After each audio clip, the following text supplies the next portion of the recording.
Dear children, in this part I will discuss about microsporogenesis. Right? So now the question is, what is microsporogenesis? Yeah? So here you see the process of formation of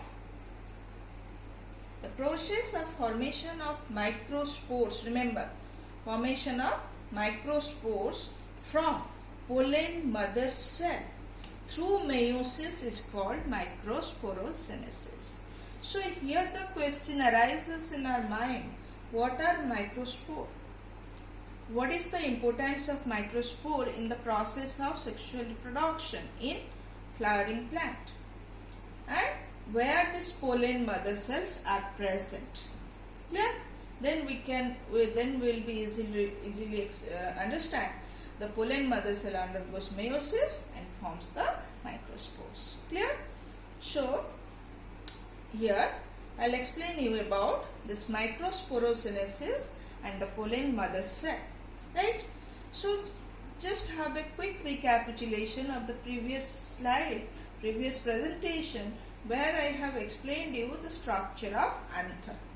So this is the stamen, where this is the filament and this is the anther. If we cut the anther transversely, we get this type of a structure having 4 chambers at each of its 4 corners, known as microsporangia. Right? So this microsporangia has a central cavity, clear, surrounded by tapetum. Above it there is the middle layer. Above middle layer there is a single layer of endothecium, which is covered by the outermost epidermis. So here you try to understand, inside this cavity number of cells are compactly packed. So each of these cells, these cells are known as sporogenous cells that we have already discussed. So here each of the sporogenous cell, right, differentiate as a pollen mother cell. Clear? So this sporogenous cell behave as a pollen mother cell, or we call it microspore mother cell, this one. So whatever be the number of sporogenous cell, so equal number of pollen mother cells are found in each chamber. Clear?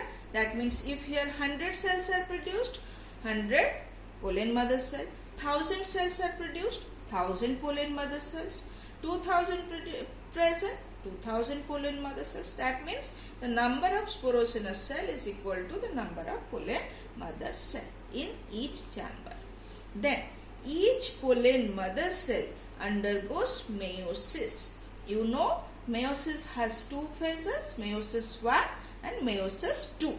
So here the pollen mother cell undergoes meiosis 1 to produce 2 daughter cells, which are having haploid chromosomal number, because pollen mother cell is a diploid cell. So this diploid pollen mother cell undergoes meiosis to produce 2 haploid daughter cell. Then these 2 haploid daughter cell undergoes meiosis 2 to produce as a whole 4 number of cells. But here these 4 cells remain attached to each other. Immediately they do not get separated from each other.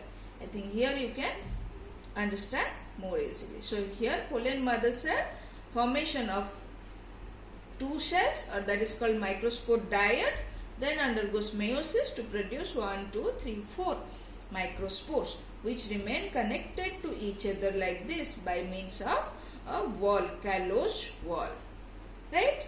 So this as a cluster of 4 cells formed, which remain attached to each other by means of callose wall. So this is known as microspore tetrad. Clear? So when the anther gets mature, when the anther proceeds towards maturation, these 4 microspores gets detached from each other and 4 separate microspores are formed. So this is the process of microsporogenesis. That means pollen mother cell undergoes meiosis to form 4 haploid microspores known as microsporogenesis. And where it is produced, where it takes place? It takes place inside the microsporangium. Clear? Now the question is, how these microspores are important for the process of reproduction. So remember, each of these microspores undergoes certain processes to develop into a pollen grain. That means one pollen mother cell produces 4 microspores that leads to formation of 4 pollen grains. Clear? So let me discuss how this microspore develop to pollen grain. So here you see, this is the process of microsporogenesis. Another way of representation, the pollen mother cell divides, forms microspore tetrad, and each of the microspore tetrad gets detached from each other. So this is the microspore. So the microspore is a haploid structure. This is a microspore having haploid nucleus which is centrally located.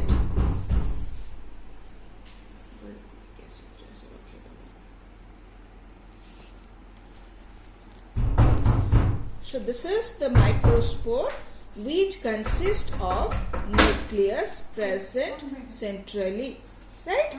Then gradually this microspore increases in its size and there is the development of a vacuole. So this vacuole pushes the centrally located nucleus to the periphery. Clear? And at the periphery, now this nucleus undergoes asymmetric division. That means this microspore undergoes, or the cytoplasm of this microspore undergoes asymmetric mitotic division, right? So because of asymmetric mitotic division, a large sized cell is formed and a very small sized spindle shaped cell is formed. Clear? So this large sized cell and this small sized spindle cell get separated from each other by means of a wall, that is the callose wall. Clear? So then what happens? This small sized cell separated by spindle wall, callose wall, that gets detached from the wall, right, and remains floating in the cytoplasm of the large sized cell. Clear? Here again I am explaining what is the asymmetric division. Here you see, this is the microspore, right? Here is a large vacuole.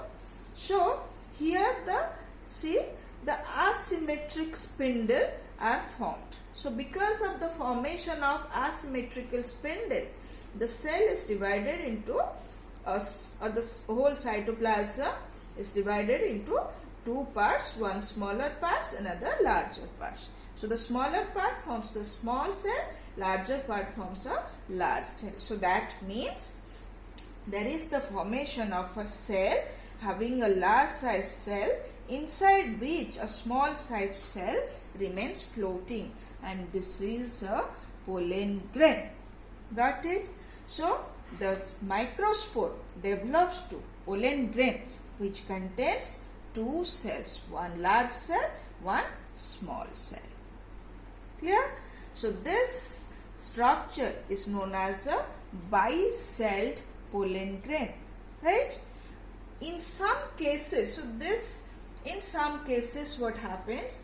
This small cell again undergoes mitotic division to form 2 haploid cells. So here the structure is having a large cell and 2 small cells. So that means here 3 cells are present.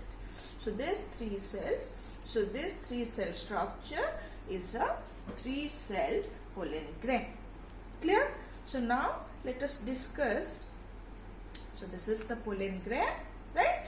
Now this is the pollen grain which is having this large cell known as tube cell or vegetative cell, which is having a irregular shaped nucleus known as tube nucleus or vegetative nucleus. This small size cell is known as generative cell, right? And this is the outer wall of the pollen grain and this is inner wall of pollen grain. Clear? So now the question is, if this is the pollen grain, what about the 3-celled pollen grain, right?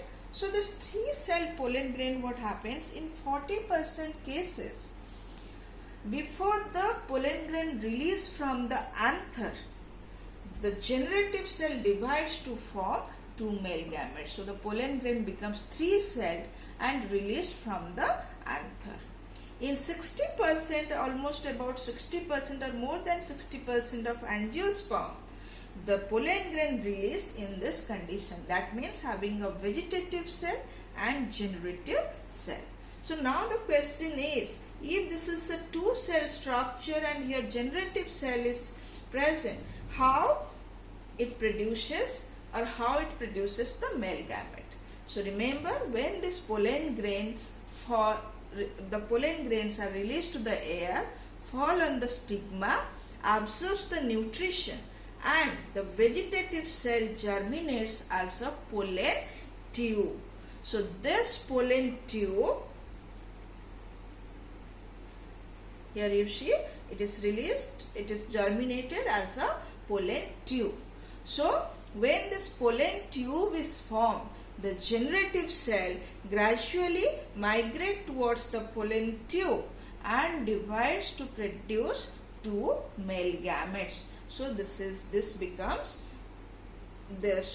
way the pollen grain produces male gametes in case of 2-cell pollen grain released from anther, right? So that is about the development of pollen grain, which takes place after the microsporogenesis. And here you see, when the pollen grains are produced, the pollen grains gets matured, the anther also gets matured. And when anther gets matured, this wall, the tapetal and the middle layer, they gets disorganized so that 2 microsporangium of each lobe gets or becomes a single pollen sac.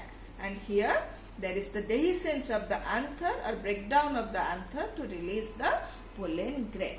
So this is about the microsporogenesis, formation of pollen grain and release of anther.